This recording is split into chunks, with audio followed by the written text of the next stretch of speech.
Training for transformation. Amazing. So I think we have been going through quite a lot in terms of nutrition because we all know nutrition is the tough part, right? Nutrition is the bit that everyone seems to struggle with because it's not just 3 or 4 hours out of the week. It is literally every meal, every day, every decision you need to make pretty much is around nutrition and what you're going to have and what you're not going to have.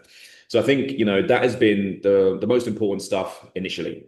Now we're going to look at the training side of things a little bit and get into the detail here because I think, and Marvin, you can sort of testify to this as well.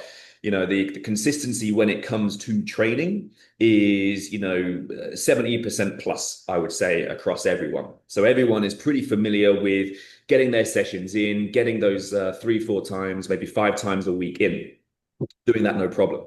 So now the consistency is there and the adherence is there when it comes to training. It's about how can we sort of maximize the training, maximize the quality, make sure you're getting out of it what we need to get out of it. And so training is the easy bit when it comes to the accountability, right? It's the nutrition, recovery, sleep, stress, all that kind of stuff, which is the harder stuff. So when we see, train, or when we say training is the easy bit, it's not necessarily the easy bit because there's a lot more that I think we can do or you could implement within your training to make it harder, to make it more beneficial, and to obviously maximize, the time spent doing it. And so one of the things I just want to kind of clarify at the beginning of this is that no matter your goal, the same principles apply. If you're an 80-year-old woman who's learning how to bodyweight squat for the first time, or if you're Ronnie Coleman, one of the biggest bodybuilders ever alive, the same principles apply, right? It's important to make you aware of that because myself and Marvin know no one here wants to be a pro bodybuilder. So I don't want you to shy away from the fact that, okay, this is just for people who want to get big and bulky and everything. This is for every change that we want to see in our body. And we've got a good sort of comparison here around, or a sort of analogy here, so that you can really understand what is happening within the body when we put it under stress or when we put it under load. So I want you to make sure that you are understanding that these principles we're going to go through apply to every single one of you in here. It's not just for the people who want to get big and muscly. It's for the people who want to benefit from their strength training and ultimately reach their goal. And throughout all of this, if there are any questions, as usual, put them in the chat and we can make sure that we sort of tick those off as we go along. Now, I think in each and every consultation, or sort of the first calls that we have with clients, where we start is going to be very different to where we go and where we end up, right? And so as you get deeper into your journey, what once worked no longer does. And that's a good thing, right? Because that means you're improving, you're getting stronger, you're getting fitter. And so what generally happens, whether it's a month, 2, 3 months, 5 years into your journey, whatever it might be, the physical changes start to slow down or maybe even stop. Maybe you're not seeing the same strength improvements that you did before. Maybe that isn't affecting the motivation because you're not seeing such quick results. Maybe boredom and frustration arise. Maybe you lose focus and purpose. And maybe you're just a little bit scared about what it takes to get to that next stage. So what then happens, we see, is people start going through the motions, right? They turn up to their training. Maybe they're feeling demotivated. They don't push as hard or they don't increase where they need to. Maybe there's a decreased muscle stimulus. Maybe the muscle mass starts to decrease. And maybe you're just going through the motions and doing a lot of junk volume, wasting your time in your sessions. So this training, this resource, I really want to get into the detail around, how we can make sure we're maximizing everything that we're doing within the training. So we're going to touch on the basics behind, adaptation and how the body responds to stress in terms of, training stress, the role of strength training, no matter what goal you have. And then this is going to be the key takeaway, or one of the key takeaways from the session is the progressive overload and really why it matters. the importance of each rep, and then going through some of these frequently asked questions and some working examples so that you can really understand how to practically put it into play for all of you. So there were some sort of shares when you were well sharing some areas that you struggle with when it comes to training. And some people find it difficult to know the balance of when to push and leave something in the tank. Some people find, a little bit of nervousness around progressing with the weights, maintaining good form and being safe. The mindset is a real big one, and that's something that I think we're going to go into next time when we talk about going into the build or the gaining phase, which I know Marvin is already working up some stuff. Range of motion, how much weight is enough, scared of injuring yourself, knowing which weights are right for me, and also different rep ranges for different goals. And so we touch on these areas. So if anything else comes up that you obviously have questions about, please do shout. And so I thought this would be a great place to start because myself and Marvin, obviously, we spent many, many years, hundreds of hours worth of sessions training people, right? God, maybe even more than that. And we hear a lot from clients, and there's a few which really stick out to me. And I think a lot of it is knowing or thinking the client or has a set belief about something. They have a set belief about something, or maybe they think they're doing something, but really they're not necessarily. So the amount of times, Marvin, and I'm sure you can sort of share some here as well, the amount of times when you know what a client can do or what they're capable of, and then all you hear is, I can't lift that, I can't do this, I can't. And literally 10 times out of 10, they can. And so there is that limiting belief, which I know, like the weight room can be a scary place. And if you're going for a new weight, it can be quite daunting. But, I think there's an element of having a bit more belief in yourself that you can do a little bit more than you did last time. And that's where we get into the progressive overload side of things. And Marvin, do you want to share some stories which may be relating to some of these? Well, yeah, really interesting how, having spent so many hours and years on the gym floor, like all the kind of things you hear. This I can't one is like iconic, right? And this often happens with, people that just think they aren't able to actually do what they are. And so I remember this one couple I used to train. And so I used to train most of the times was the wife, and then the husband would, jump in every now and again. And obviously trying to convince the wife to, step up. She can lift a little bit more. She's not going to get injured. It's okay. This is what you need, progressive overload. And lo and behold, the session that the husband comes in, she's able to lift much more. So a bit of friendly competition happening in the couple there. Any stories from you, Pete? Yeah, I think like especially working at a place like Core, right? You get people coming in saying, I work out every day of the week. I work out 6 days a week, sometimes maybe twice a day. And you're thinking like, damn, if this person is working out that much, like, first of all, how are they not dead? And second of all, you start to question maybe the intensity that they're training at. And so intensity is going to be the biggest driver of the change that you make. And it's not about, the quantity of stuff that you do. It's about the quality of stuff that you do. And, it's the same thing where people think they're working at an intensity, like they're giving it their all. And I remember this early on in my PT days, actually, where, someone came to a session, they were like, I train hard, I do this, I do this, I do this. And I was still, a beginner in the PT side of things. And they basically ended up throwing up after 3 sets of split squats. And lightweight, sub 10 kilos in total. But they then came with, I thought I trained hard. That was a lie. So, I think we all have this belief that we are doing what it takes, or we are training with an intensity, or we are doing the most that we can. And a lot of the time, we leave maybe some things in the tank. So let me just mute that person. Okay. So onto the next side of things. Where are we? I have a quick one. So Oh, I sorry. Yeah. remember I used to coach CrossFit group classes, and the classic case of like the difference between men and women. A class that's majority men, they're trying to put way more weight on the bar than they can handle.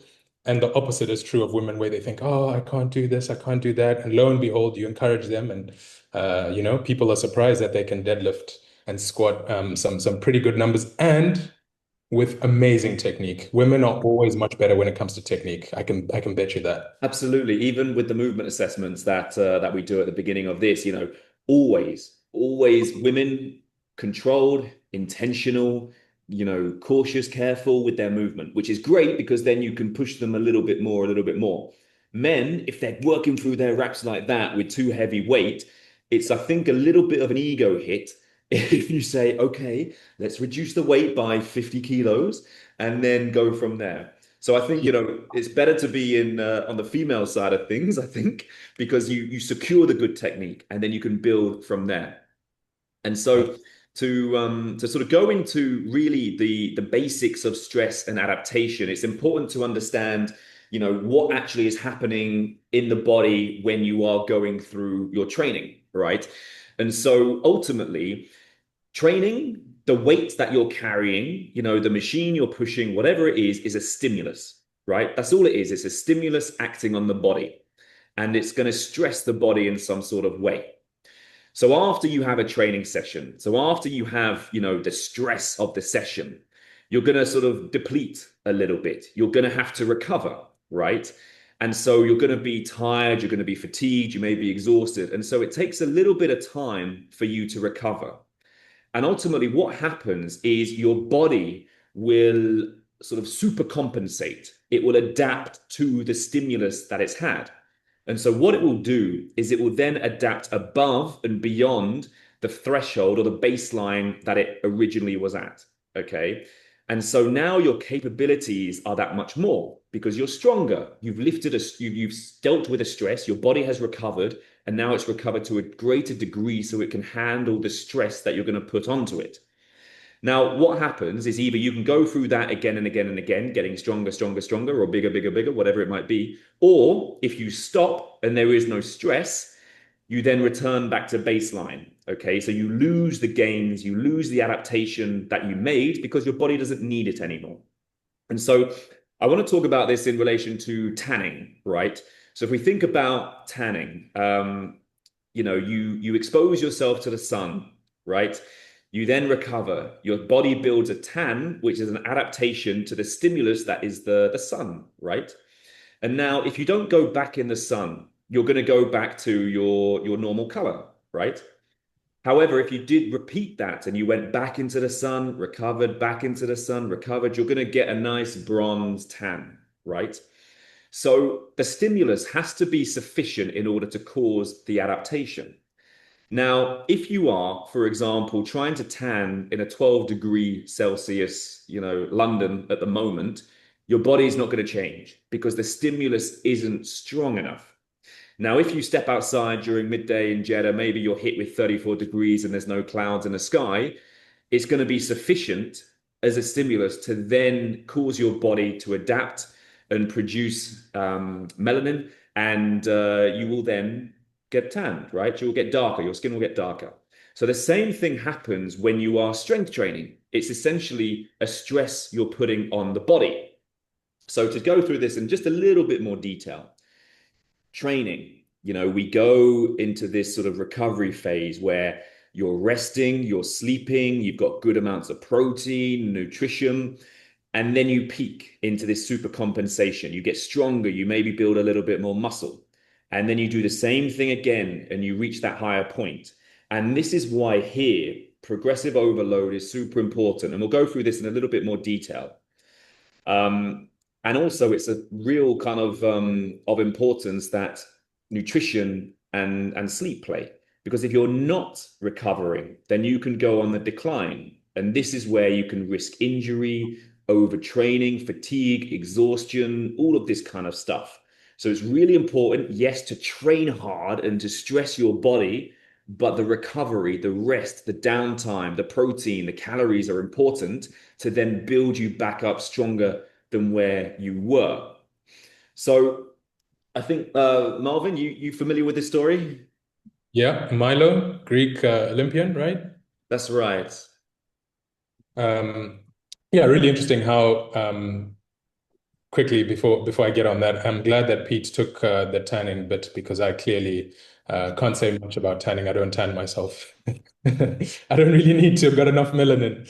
But yeah, speaking of Milo, this is a really, really interesting analogy and where we sort of get the understanding of progressive overload from, right? So he literally grew up with this calf, on this farm, and over time, because he was growing at the same time that the calf was growing, he's able to essentially progressively overload. He's getting stronger, the calf is getting bigger, becoming a full-blown cow. And so as it grew, so did his strength. So really nice little sort of picture of what progressive overload actually looks like in practice, right? Yeah, I'm not sure I believe it, but Well, it's a nice myth. exactly. So basically, so progressive overload, what this is that it's one of the fundamental principles of strength training, where you gradually increase the stress on the body over time. And this is going to stimulate muscle growth and improve strength. And there's various different ways to do this. Essentially, how do you make your training more challenging? And this can be through weight, so increasing weight. That is always the one that people tend to go for because it's easy, right? You just increase the weight. I say easy, but simple to implement. The volume, you can do more sets, you can do more reps, you can increase the time under tension, so how long a rep takes. The frequency, so maybe you're going from, training a muscle 2 times a week to 3 times a week. And there's various intensity drivers as well, rest periods and all this kind of stuff. And so really this principle, the same thing applies to if you're, an 80-year-old female, 10-year-old boy, a pro bodybuilder, if you're training for fat loss or muscle gain, it all applies. And I know, Marvin, you've trained some or you kind of trained some older people, older gentlemen at the time. And so, the same thing applies in terms of what you're having them do, for example, right?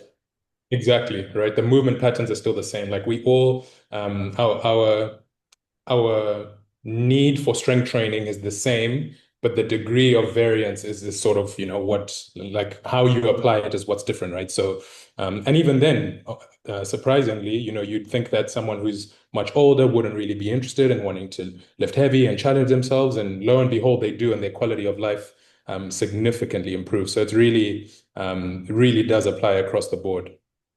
And then just to sort of take it into progressive overload and action, and this should really give you a good understanding as to what kind of things count as progressively overloading.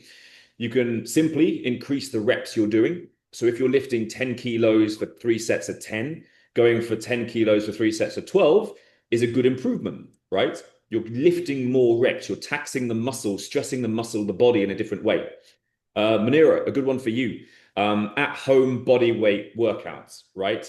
You're sort of limited in, or your body gets accustomed to what you're asking it to do. So therefore, if you then just add 5 kilo dumbbells or 7.5 kilo dumbbells, that is then a new stimulus for your body to adapt to, and you get stronger. Same thing with certain movement patterns. You may start with a body weight squat. You may go to a dumbbell goblet squat. You may then go to a barbell back squat because it's easier to then load those exercises up and make them or have them weigh more. You may go from 3 sessions a week to 4. You may do 7 sets per muscle per week to 10 sets per muscle per week. And that's something we do with the training blocks ourselves. If you've got a 6-week block, you may, over the course of that training period, increase the amount of sets you're doing. So you may have seen that you may go from 3 sets to 4 sets on some exercises. And then also tempo is another good one, especially for people who are a bit nervous about increasing the weight.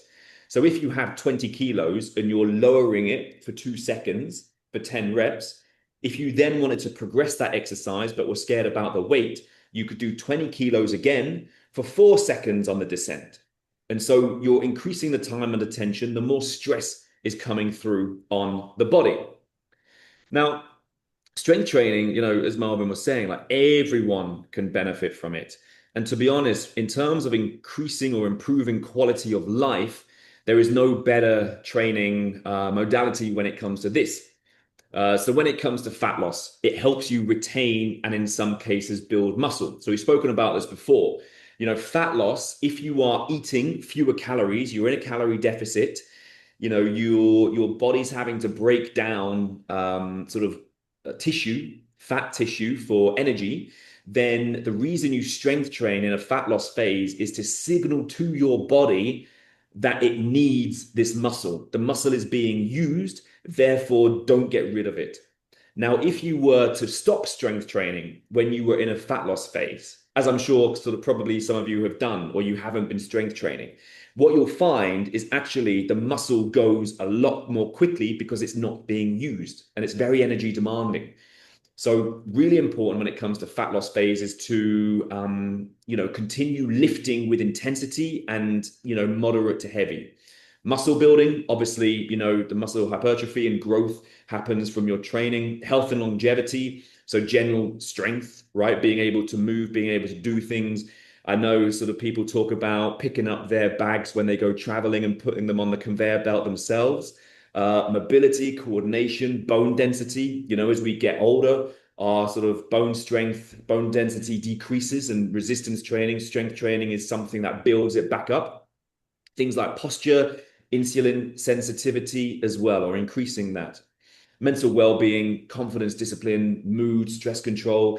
And when we look at other things that are sort of popular at the moment, when it comes to Pilates, reformer, running, yoga, high intensity interval training, these are things that definitely have their place. However, they are not going to do the things that we want to be done as strength training does. So there, I would say a sort of complementary thing rather than the main thing. And again, I know sort of people who have really, literally a sort of case who came to us, what was it, a couple of weeks ago, and she had been doing Pilates and reformer for over a year and saw no change in her body. And that is why that is because there's not a stimulus. The stimulus isn't there. Pilates and reformer is great, but you've got to know why you're using these different things.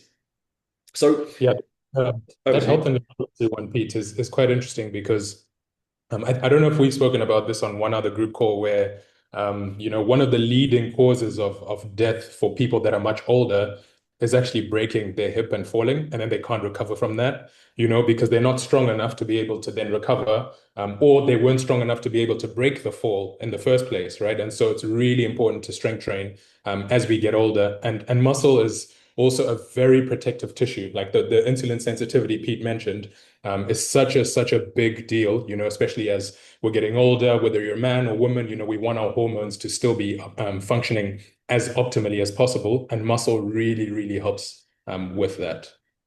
Yeah, again, like it's as Marvin says, it's very protective. And for example, my mum last year and a half ago, she had two hip replacements, right? So she had a double hip replacement, and because she was, in good shape, she was what, like 68.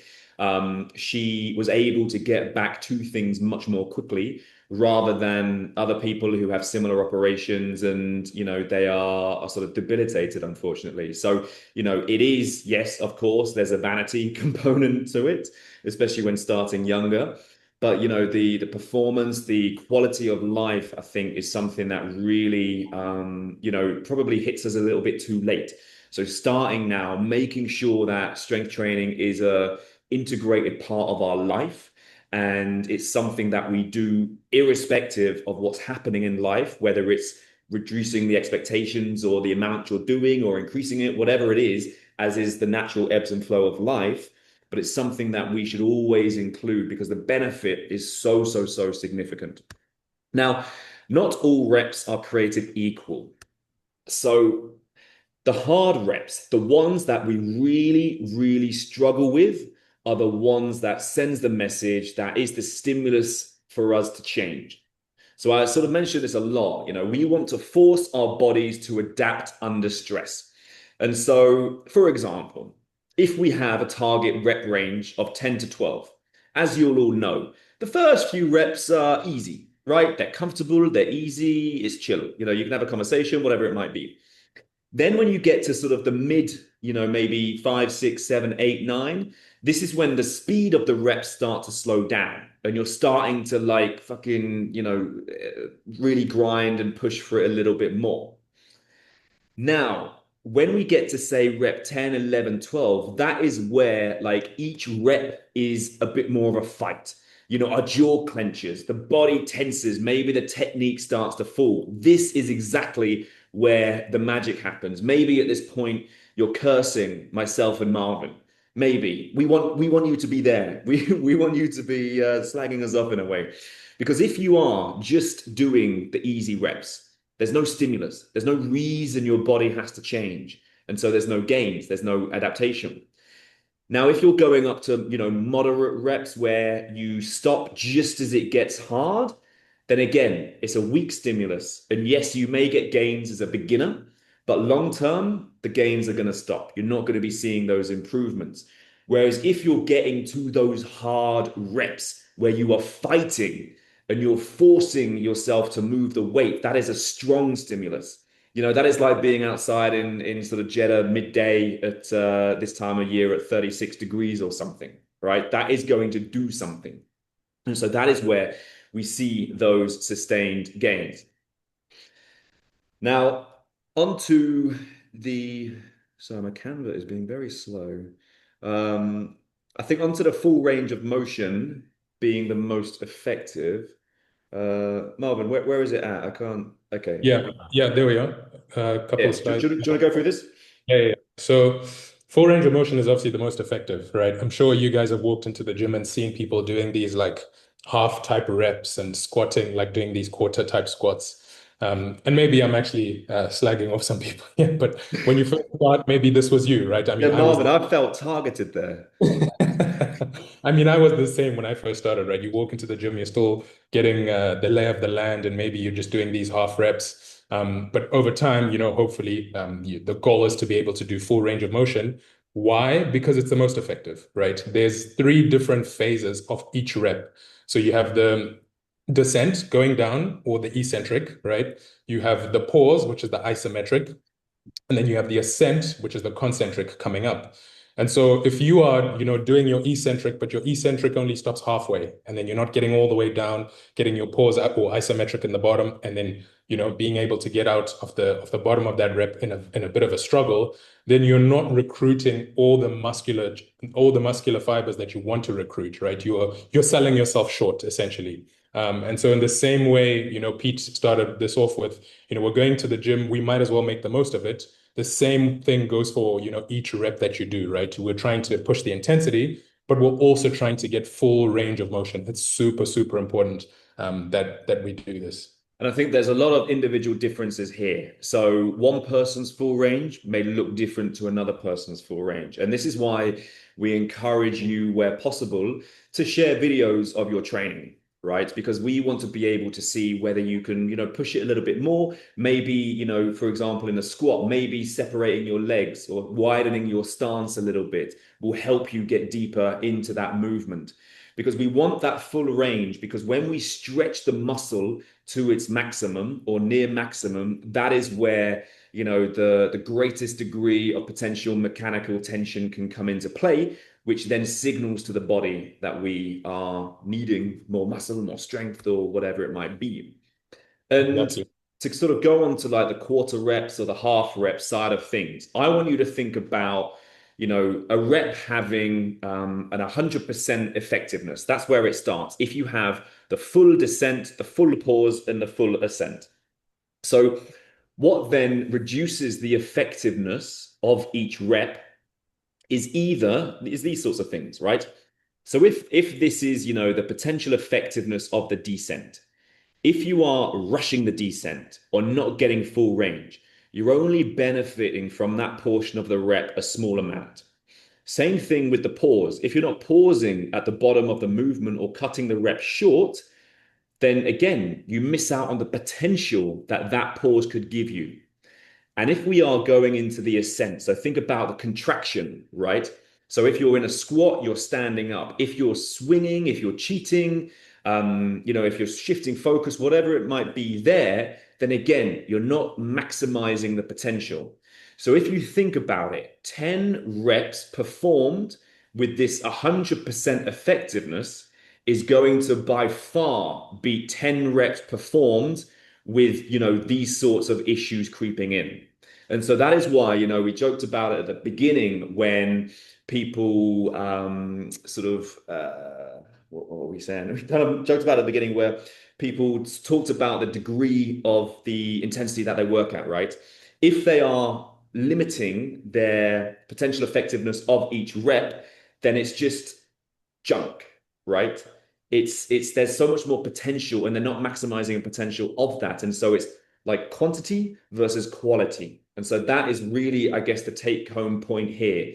And if I think the majority of people on this call are female, and I've probably seen their movement assessments in some way. So, control, intention, really taking your time with each rep is a great place to start because you're not lifting with your ego to try and lift the most weight, but reducing the effectiveness of each rep. Okay, got there in the end. So intention matters. Marvin, do you want to crack on with this? Are you exercising, just exercising, or are you training, Pete? Are you? Um, It comes and goes. Depends. Yeah, but this is a really good question to ask yourself, right? Because if you're just exercising and just training or just moving to essentially burn calories, then you are probably not really getting much benefit out of it, right? You have taken the time to invest in your health and fitness, in quality coaching and strength training and all these things. So you might as well make the most of that and actually train rather than exercising.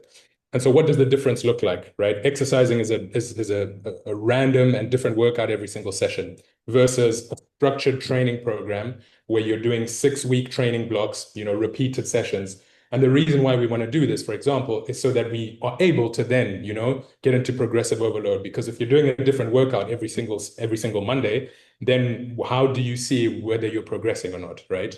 And how many times, Marvin, has someone said to you, maybe in your PT days, I just get bored of doing the same thing. And so my my response to that is, well, don't you also get bored of not seeing the changes and the results? Because that ultimately is what it comes down to, right? If you're doing the same thing and you've got structure, you're hitting the same sessions, you can judge how much you're improving. Of course, you're going to be changing. Of course, there's an adaptation. And so that is where the excitement and the motivation comes from because you're seeing the change. Yeah, we often speak about consistency in here, right? Across the board with everything, steps, training, nutrition.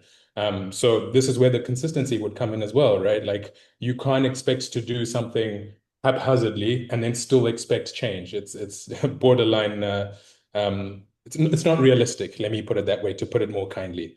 When you exercise, you're also at the mercy of your mood. You're not feeling it. You skip your session. Versus when you're training, there's a bit more drive, you're a bit more disciplined. Even when you're not motivated, you still go and you complete the session because you know that this is an important thing to do. You're not just, when you're exercising, you can afford to just miss a workout versus when you're training, you really want to focus on being disciplined.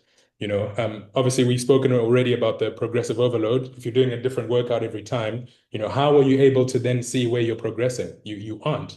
And there's this really fine line, just to give a little bit more insight into why 6 weeks and why not 12. There's a fine line between giving you enough time for your body to, adapt to the stimulus that you're giving it, right? You want to do a goblet squat for 6 weeks every single Monday, so that you give your body a chance to be able to get the stimulus and then grow and change from the stimulus. But you could potentially go for 12 weeks. There is room for you to grow within that 12 weeks still. But then that's where the potential boredom, enjoyment kind of comes in, where you can easily now start going through the motions and now you're exercising and you're not training anymore. So there's a really fine balance between doing it long enough to see change, but not too long that you mentally kind of check out, right? And so we've already kind of spoken again about going through the motions, right? You go into the gym, you're chatting, it's a social event, and whereas when you're training, you go in there with purpose, you walk in there with, you've got your headphones in, you're ready to lift. Asra is not in here, but I remember Pete and I meet on a Mondays, often at Brew in Jeddah. and there's a gym right there, Evox. And every now and again, we'll see a couple of ladies just walking past, and you see they've got their gym face on, game face on, ready to go and lift some heavy things. So it's always good to see that some of these principles are being taken into account without us having to really talk about it.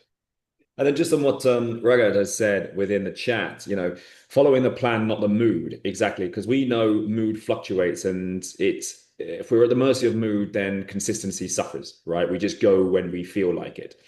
And having that, I guess, how would you say, tenacity or resilience to stick to the plan because you know the good you're going to get out of it is a hugely powerful thing in this, rather than just as soon as times get tough or maybe a little bored or demotivated, you give up. Instead, that is when you should double down your efforts. And actually, there's an interesting study, Marvin has kind of shared it sort of, verbally with you the other day, just around how the study was basically, did mood before training or desire to train affect actual performance in training? And there wasn't any correlation or association. So even if you are feeling like, ugh, I'm gonna have a shit session today, chances are you're not. And so I think we can let mood dictate a hell of a lot of things in our lives, myself included. And knowing the benefit of what you're going to get out of something and doing it anyway because of that potential benefit is hugely sort of useful. Like, I mean, Mia, you mentioned about being a runner. I despise that. I am not a runner. But to get out of bed at, like, what is it, 5 o'clock on a Friday morning to go for a run is something that is a horrible thing, but the payoff is just incredible, right? The payoff of walking down the Corniche at 7 in the morning afterwards with a coffee and whatever is like a dream. It's incredible. And so to miss out on that, I feel like just kills my weekend. Just a shame the running has to be included. And But you're waking up to run and seeing other people in the Corniche that haven't slept. Big yeah, contrast. yeah, it makes me feel so much better about myself.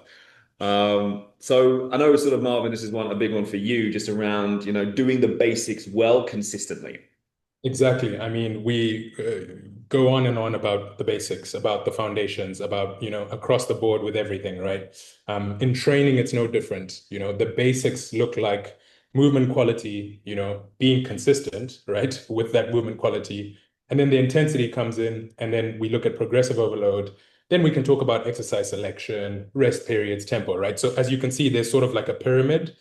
And within this pyramid, you can see that at the base of that is movement quality. Because if you're moving haphazardly, of course, there's potential for injury, but then also you're not recruiting the muscles in the way that they should, right? You're not getting into a full range of motion like we spoke about earlier. The muscles aren't getting to their lengthened, fully lengthened position and then being able to get, the right stimulus that they need. If you're not consistent enough, we're not going to see, much results, because if you're not consistent, then where is the adaptation going to happen, right? If there's no intensity, same thing. We need to be pushing that intensity, which then comes on to progressive overload, and then exercise selection, rest periods, and tempo. So these basics are so, so, so important, and they need to be done consistently well. And arguably, anyone can say, for example, like Mia. Actually, Mia's a bad example because she's going through a performance phase. But let's say like Janine or Manira, like if myself and Marvin should get a really, really good workout doing the same workouts as you. The only things we would change is the load, right? We would still do the same exercise and they still have the benefit, but the way we make it relevant to us is by matching the load to our level. And so I think this is one of the sort of big things that people get wrong is that, a beginner workout, yes, it is simpler, it's more stable and all this kind of stuff. Like an advanced person should be able to do a beginner's workout and still see great progress because they are progressively overloading it. I mean, Marvin, let me know if you disagree or not, but what are your thoughts No, no, there? no, 100%. I agree. I mean, I've always programming for clients, regardless of who they are. The program's obviously different based on the person, but and what they're doing and what the goal is. But I should feel comfortable enough to be able to do those same workouts too. So 100% agree. Speaking of Mia, you're up next. So speaking of rate of perceived exertion, which is more commonly known as RPE, right? It's not just about numbers, it's about the intensity and honesty, right? You want to be real with yourself. If you're smiling, for example, actually, maybe let me describe what it is first, right? So rate of perceived exertion is essentially if you're it's measured out of 10, right? And so if you are anywhere from below 5, you are, kind of coasting. It's fairly easy, similar to the slide we had earlier, where you're in the beginning of the set. So in that 1 to 5 RPE is not really challenging. It's still warm up, still very light work. It's potentially moderate. When we now get to the 7, starting to get challenging. When we now get to 8, it's very hard. 9, 10, and is a max effort. So this is a very useful analogy, right? Gun to your head, right? Could you do an extra rep? And if it's a no, then you're at 10. You're at a max effort of an RPE 10, right? Um, Obviously, we're not saying that every single, set should be 10 where you absolutely could not lift it anymore, but you want to be training at a very least an 8 or 9. Majority of your sessions should be an 8 or a 9 where you're really challenging yourself and you're feeling like, man, I could maybe could have done one more, maybe two. But if you're thinking 3, 4, 5, 6, then you're definitely not giving yourself the stimulus that your body needs. Yeah, it's interesting how if you have lifted to that 7, 8, 9, 10, the last thing you want to do when you drop the weights is to pick up your phone and respond to a message. Like you are not in that state of mind unless it's emergency, but seldom is. If you are putting the weight down, reaching for your phone to check Instagram or scroll or whatever it might be, you're not working hard enough. And so this, I think, is going to be a really good frame for you to understand, how far you can push yourself. And, there were training sessions at Core, actually, where we had a coach come in and he would take the newbies, the new trainers through like an intensity setting session. And some of these guys, they're big, they've been training for like a decade or two or whatever. And honestly, they would be in piles on the floor by the end of the session. Some may be throwing up, some like literally not able to stand up. And so they would think that they are working at an intensity, but when you're with someone or when you're pushed beyond what you think is possible, that is where you're truly a 10. So realistically, Marvin, I don't know for you, but like I'm probably 7, 8 most of the time, maybe pushing for 9. I would say barely, never. I'm at a 10 ever. Yeah, I mean, we could go on and talk about studies that have essentially showed that, there isn't too much benefit from like training to absolute failure, right? Just because it requires so much more recovery from the body. So what we're not saying is, you should get to the point where you physically cannot do, like you're done, like absolute failure. No, we are saying get very close to that point where honestly, gun to your head, someone is saying, can you do one more? Then it's yes, I can only do one more. And Mia, you asked a question in the comments in the forum as well about reps and reserve, so RIR, which is very similar to rate of perceived exertion, right? So it's kind of flipping it on its head and saying to yourself, how many reps in reserve do I have? Or if you've heard Pete and myself saying, how many reps in the tank do you have? It's exactly the same thing, right? And if you say I have 1 or 2 more reps in the tank, then you know that you are training at a good intensity. And then just in response to your question, Janine, like I would say the rest between sets, you should rest enough that you should feel like that you're ready to perform at your best again, right? Because depending on how many reps you're going for, kind of dictates how long you should rest. So most of you will be working for like anywhere between 10 to 15 reps. And so really probably a 90-second to a 2-minute rest is sufficient for you to then go again, as long as you are pushing for that 8 or 9 level of RPE. Because ultimately, like if you are sort of getting to the point where you are doing the same set with the same weight, but your performance drops significantly, that would show that you are not resting enough. Whereas if you have not put in, maybe you're working at like a 5 or 6, and then you rest 2 minutes, the 2 minutes isn't needed because you haven't necessarily pushed yourself that hard. So that can then come down. But Janine, for your question, 150 heart rate, I would say give it a little bit more time to rest and then go again so that you can perform at your maximum. So I assume that 150 is probably something to do with split squats, which I'm sure everyone can relate to. It has to be. And the opposite is true as well of the rest, right? So if you are only resting 60 seconds and are able to still continue doing the same weight over and over and over again, potentially your weight is too light because you need to be able, you should feel like 90 to 2 minutes rest is what you need, not necessarily that it's just there and it's a nice to have, The intensity should make you feel like you need to rest. So yeah, I mean, generally speaking here, good rules of thumbs, too little intensity, or if you're not training hard enough, what this means is there's no stimulus on the body, so no adaptation. And so you're going to plateau, which then means low motivation, etc. Now, this I think is probably rare for most of us, and it's about too much intensity. So what really happens here is, the training overall volume or load isn't too much, but what we find is that the individual is under recovered. So they're not getting enough sleep. Maybe they're sleeping 3 or 4 hours a night. They're not getting enough protein. So their body doesn't have the recovery capacity to bring them back up above baseline, right? And super compensate and come over to cause, positive adaptations. And this can come from, too much stress. Yes, the workouts, super stressful time at work. Maybe there's an emotional toll. Short term, what is going to happen is it's going to plateau. You're going to plateau in terms of making results. Maybe your fat loss stops. Mid to long term, maybe the muscle starts to decrease, performance drops, maybe you gain fat from the elevated stress in your body. And so then again, like too much or under recovery or overtraining can lead to low motivation, poor willpower, libido drops, mood swings, maybe a loss of period if you're female, and potentially injury as well.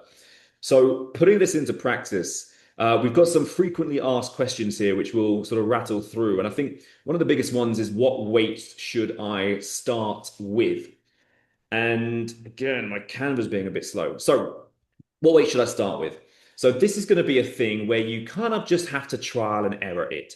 If you are in a new block or a new exercise, start conservative. So maybe if you have a target of 10 to 12 reps, try picking up a weight that you feel you could probably comfortably do easily. So maybe you choose 10 kilos and you perform the target 10 to 12 reps. If it's very easy, very, very easy, then you can increase it to maybe 12 or 14 next time. If only a little bit easy, make the increase a little bit more conservative. Now you want to repeat this until you get to a weight where you are struggling with, you're doing hard reps on the last set. And then, you can track this within your training so you can see the results that you got. And then next time you can look back and say, okay, 10 kilos was easy. I did 14 for 8. Maybe today I'll try 12 kilos. So it's this trial and error. But ultimately, if you know the principle of, okay, in a set of 10 to 12, I need the last few sets to be tough and difficult and challenging. That is where you then moderate what you're doing in terms of the weight. Right? So you're not just going aimlessly. So that is the sort of key measure that you should use there.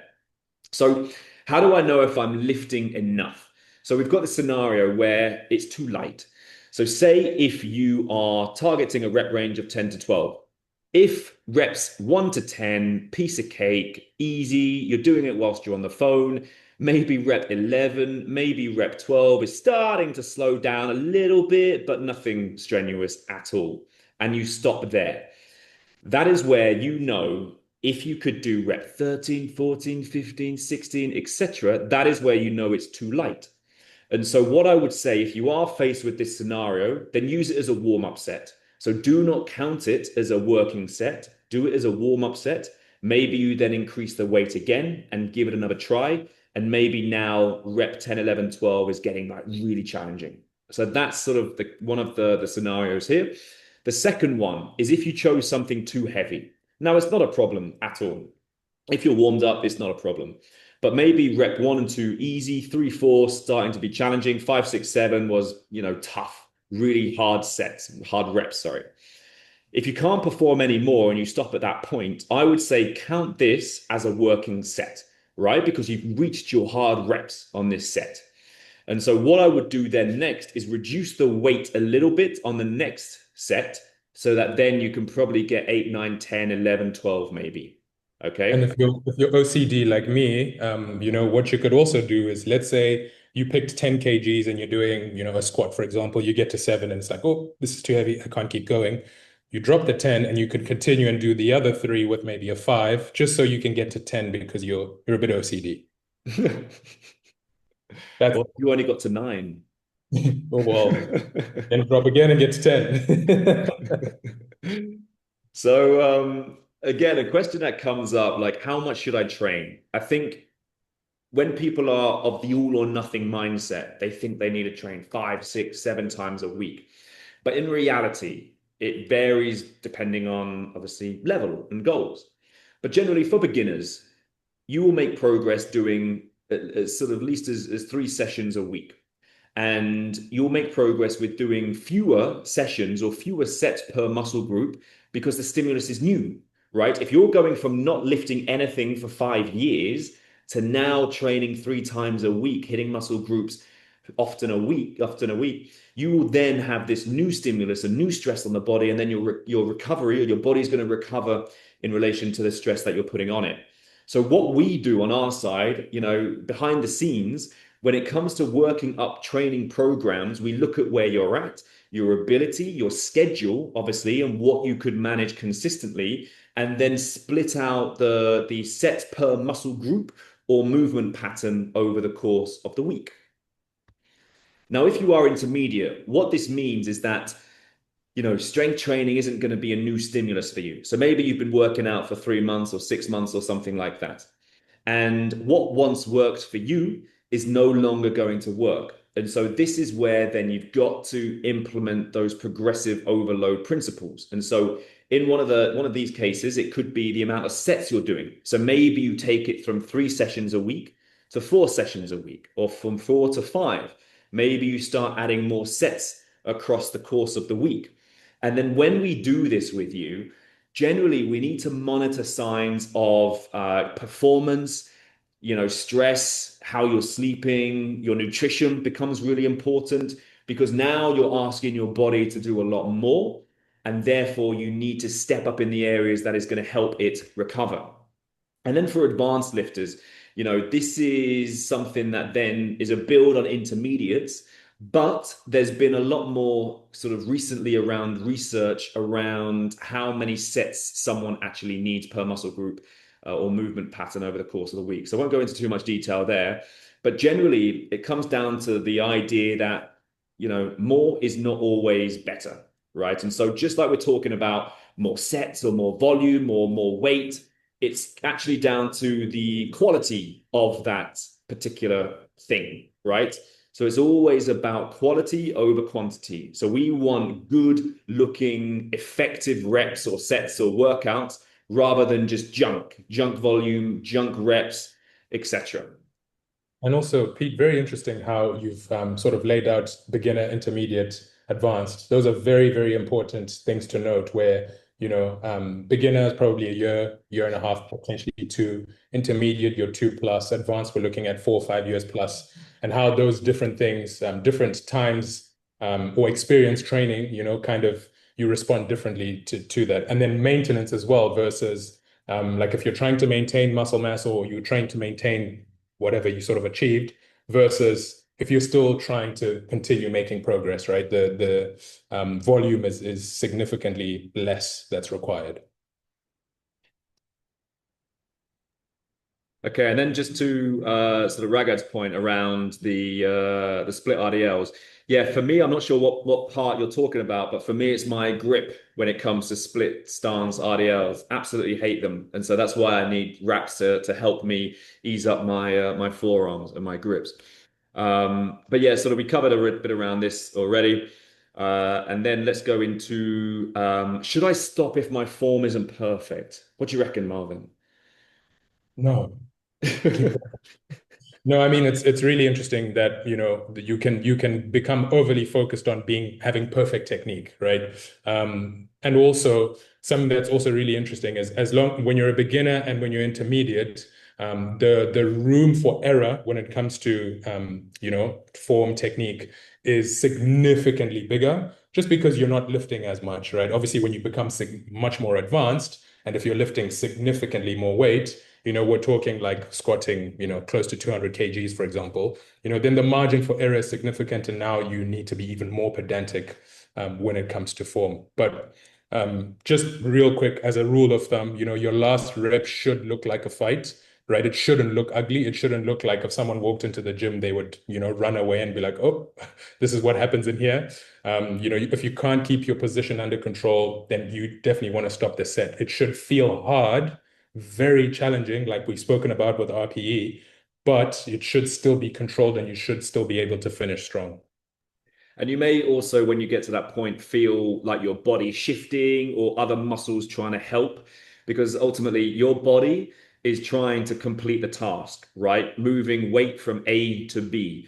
And it doesn't care if you want to focus on your glutes necessarily. It just focuses on getting that weight lifted from A to B. And so you may find when your form is starting to break down that other muscles come into play, or maybe you kind of move subconsciously into a position that can actually shift the weight.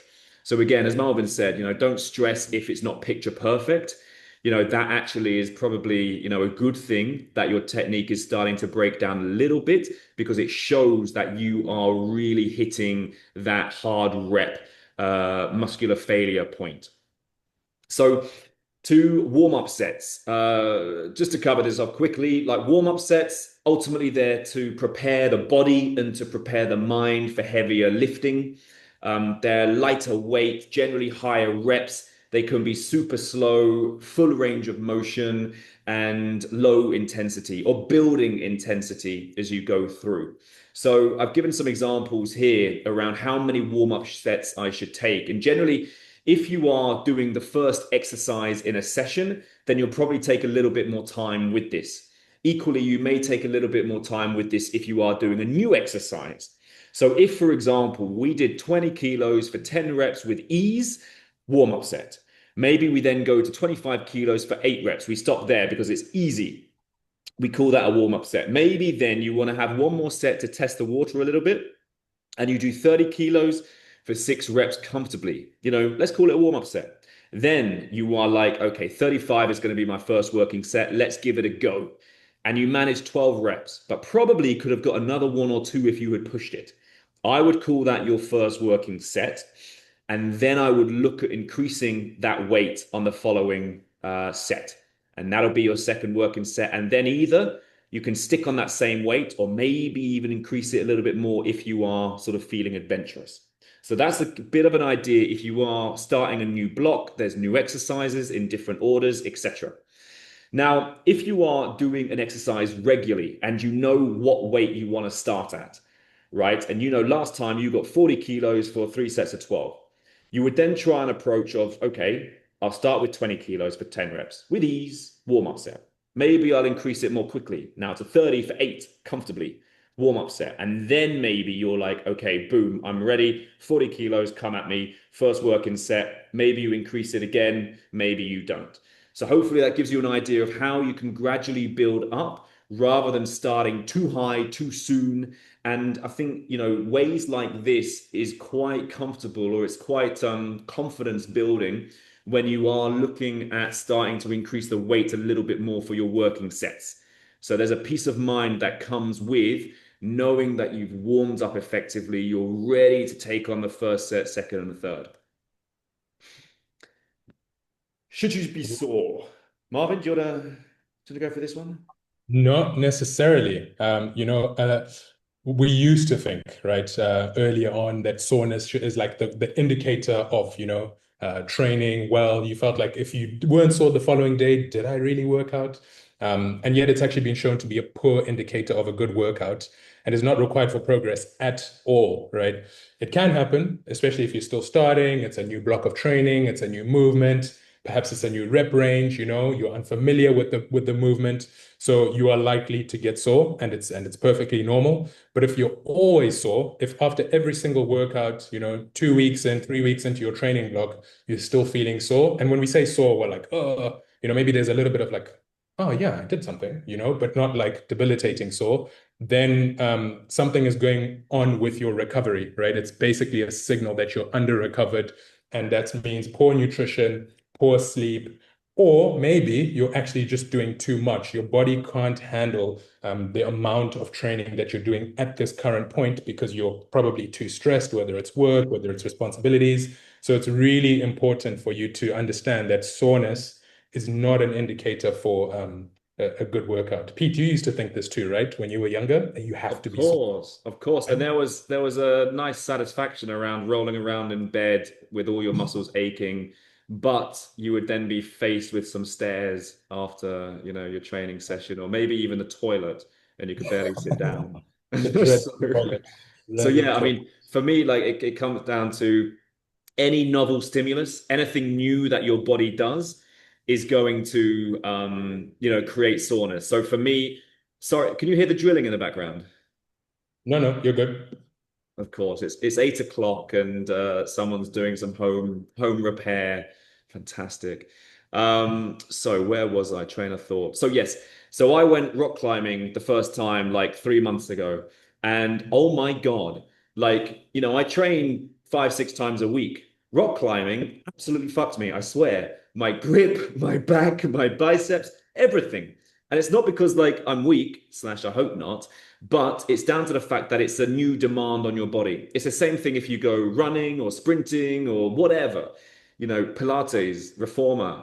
Yeah, there's a whole different level of soreness just because your body's not necessarily used to it. And I guarantee if you did that thing again and again and again and again, your body would adapt and you would no longer necessarily be sore. But again, like this is a really good way to understand if you are recovering well. So if you are not sleeping, if your nutrition's poor, maybe you're doing too much outside in terms of stress, then that is a question around, that should be looked at as well if, the soreness is something that is often there. Okay, we're kind of wrapping up. I know we're kind of running over. So a good one. I'm nervous about increasing the weights. What should I do? Ultimately, we're looking for progressive overload, and there's different ways to implement this. So if you're nervous about increasing the weight, a small increment, maybe from 8 kilos to 10 kilos, or I don't know, 100 to 110, whatever that might be, you can approach it in different ways. You can do more reps with the weight that you're comfortable with. So obviously, you're making that same weight work harder for you. You could slow each rep down. So instead of, lowering the weight for 2 seconds, you could lower it for 4 seconds. So you're making the weight more stressful on the body. And so when you do try the heavier weight, don't feel like, okay, I'm going to push for the maximum reps I can do. Start with something more comfortable. Start with like a bite size, getting into that moderate rep range zone, and you'll be surprised at how quickly. Again, Marvin, this is something that we kind of spoke about at the beginning. The I can't, for some reason, there are some weights in our head that we just have mental blocks about. So for any guy, I think 100 kilos is, on a squat, a bench, a deadlift is like a scary number, triple figures, right? Equally, if you have been injured, and I'm sort of someone in this space as well, if you've been injured and you're getting up to the weight that injured you, then it's scary. You really, really don't want to go there. But that comes again with time, making sure you're doing the basics well. Good progress. What does that look like? We'll give you an example here. So as we said, if you finish 12 reps and you could have got 13, 14, 15, 16, it is too light. So what this may look like over a series of weeks is maybe you start with 10 kilos, you get 3 sets of 12. Maybe you go into week 2, you get 10 kilos for 12. Maybe then you push it up for 12 kilos. And maybe you get 12 again. And then the third set, you get 10. So this is where you're reaching failure because you can't complete the maximum amount of reps required. Excuse me. And then week 3 is where then you push it up a little bit more. And maybe you leave the 10 kilos behind and actually just do 3 sets on 12 kilos and push it forward that way. So you can see each week there's a small degree of progressive overload that you're implementing here. And by week 6, the 10 kilo probably isn't in sight. The 12 kilo isn't in sight. And if you've gone from 10 to 14 kilos over the course of a 6-week block, then that is a fantastic place to be. And that is what good progress looks like.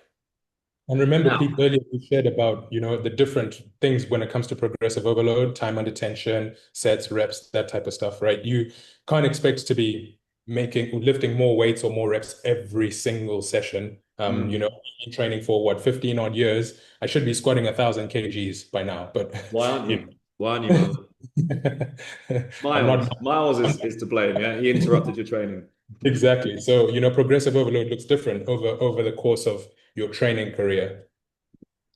And so, last one, workouts are easy. I feel like I can do more. So, whenever anyone says this to me after I program their workouts, um, I take a deep breath and no, basically, joking aside, if someone says the workouts are too easy, then I would question the intensity that they're working at. As I mentioned, myself and Marvin, we should be able to do any of the workouts that you're doing and push to our absolute limits. It all depends on the intensity that you're working at, the weights that you're selecting, and obviously, how you're sort of going through that session in terms of intention. So I feel like I can do more. Yes, that can be a valid thing, but I would say focus on implementing the progressive overload across the exercises, the reps, and the sets that you have. Push to your absolute limit because I guarantee if you do that, then extra volume is not what is needed. Final thoughts, questions to ask yourself. So maybe to screenshot this, maybe have a think about this at the end of the session. How am I progressing this exercise? What RPE was that set? This is something that you can ask yourself and be brutally honest with. When was the last time I increased the weight on this exercise? Was that really a working set, or should I call that a warm-up set? Am I eating enough to super compensate from this stress? Am I sleeping to recover from this stress? Have I trained or have I just exercised today? So thank you for your time this evening. I know we've run over. So I hope it was quality rather than quantity. But if there are any questions you have now, I know there's been lots shooting up in the chat, which we've been trying to answer. Please do just shout.